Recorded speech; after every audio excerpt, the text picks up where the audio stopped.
Brigham Larson with Brigham Larson Pianos.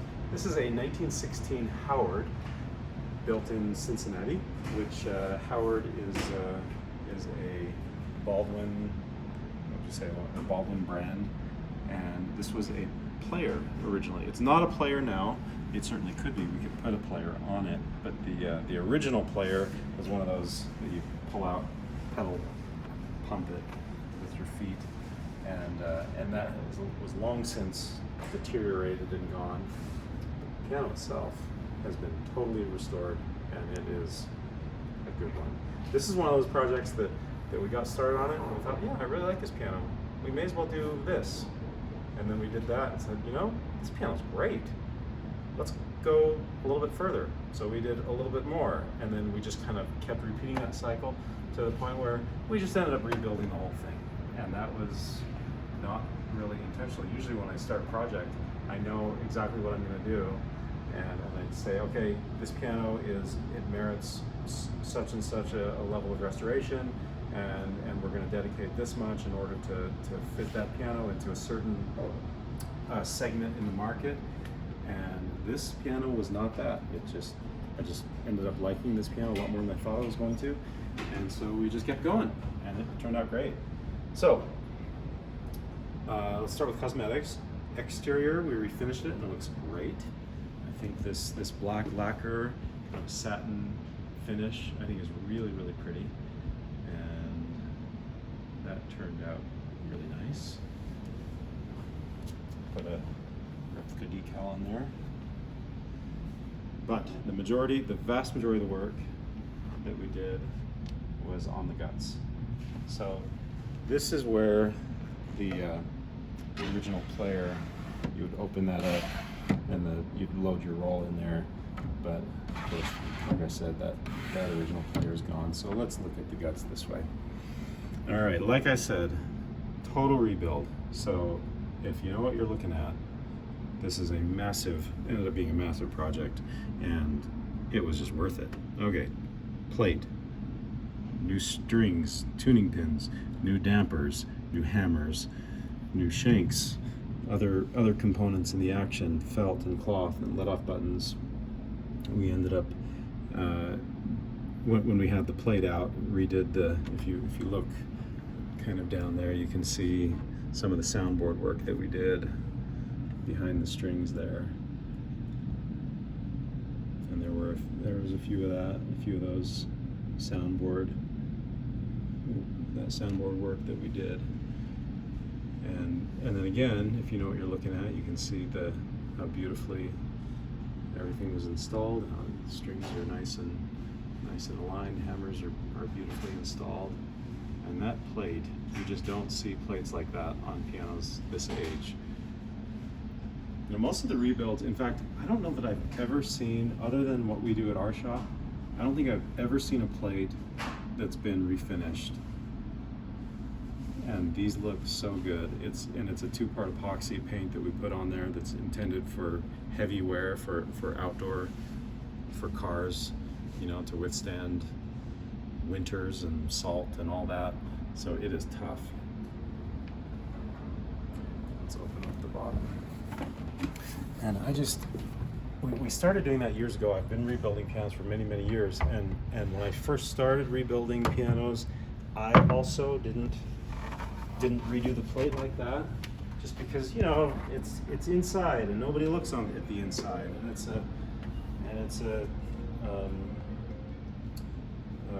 just the plate. It's just structural. It has nothing to do with cosmetics, but I think it does. I think it looks awesome, and I have no intention of stopping anytime soon how we're doing these plates. I think it's something that really sets us apart. There aren't actually very many people that restore pianos like this, but of those that do, plates are just not part of it. And same with the soundboard, bridge, and rib work that we do as well. We restore the crown to get that wood of the soundboard under tension. The soundboard, what it does is it's supposed to be an amplifier, and in order to amplify sound, it needs to be under tension in the same way that like drum on a drum head, skin drum head, is supposed to be under tension, so you can hear when I engage the sustain pedal. Hope you can hear that. It just really amplifies. So anyway, just to be quick for the video, we restore that crown, put it under a lot of tension when we put these shims in, and that because the shims are V-shaped, they act like a keystone, and keep that soundboard under flex, that it probably lost that crown, lost that flex, that tension of the wood, probably lost that decades ago. And then we restore it, and it has a big, powerful sound again. And then also this bridge here, that had a number of cracks in it, so we just took that bridge off and duplicated that bridge and made a brand new one. And that looks nice. Okay. Keys also. Keys are, I don't know, kind of half functional, half cosmetic. And those are redone as well. The sharps are original. I would say maybe 75, 80, 90% sure that those are real ebony, but I don't know for sure. The only way I can know is by dropping a glass of water, and if it sinks, it's ebony. Listen to that.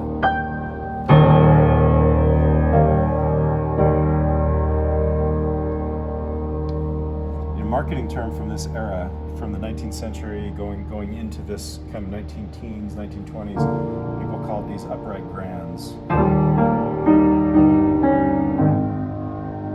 which really is just a marketing term, because the implication is that it has more in common with the grand piano than other uprights, which it doesn't. It is a grand. It's just a really, or upright. It's just a really big upright. So I guess in the sense of how good it sounds, how rich.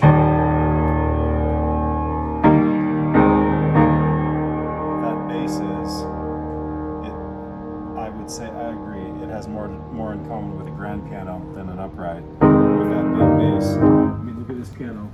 Check this one out. This is 9 foot. That's as big as pianos get, with a few minor exceptions. Listen to this.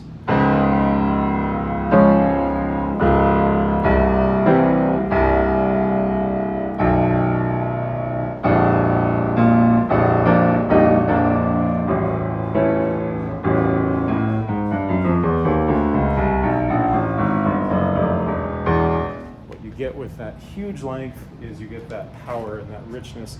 It's just a tone that you do not get with medium size, or definitely not baby grands. And so this piano is kind of like the upright version of this concert grand right here. You just don't get that sound.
And also that resonance. Now, it had a good tone, and like I said at the beginning of this video, we just kept going and going because I like this piano so much. and eventually to this like full rebuild state that we put it at. But it did not resonate like this before we restored that soundboard. It sounded good, but not that good.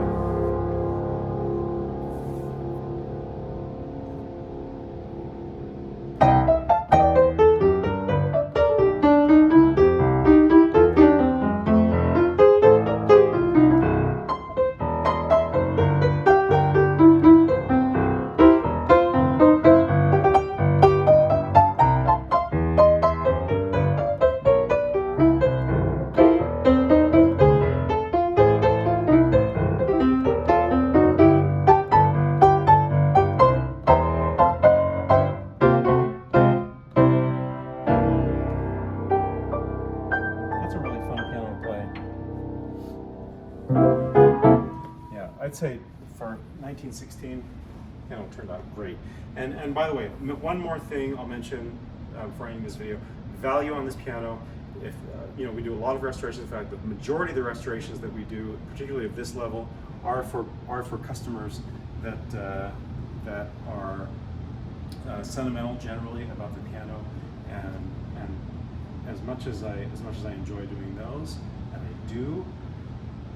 We're able to do these for cheaper than those, simply because we're able to fit these kind of projects in kind of into cracks, and so this is quite a bit less expensive than those full restoration projects that we're doing on commission.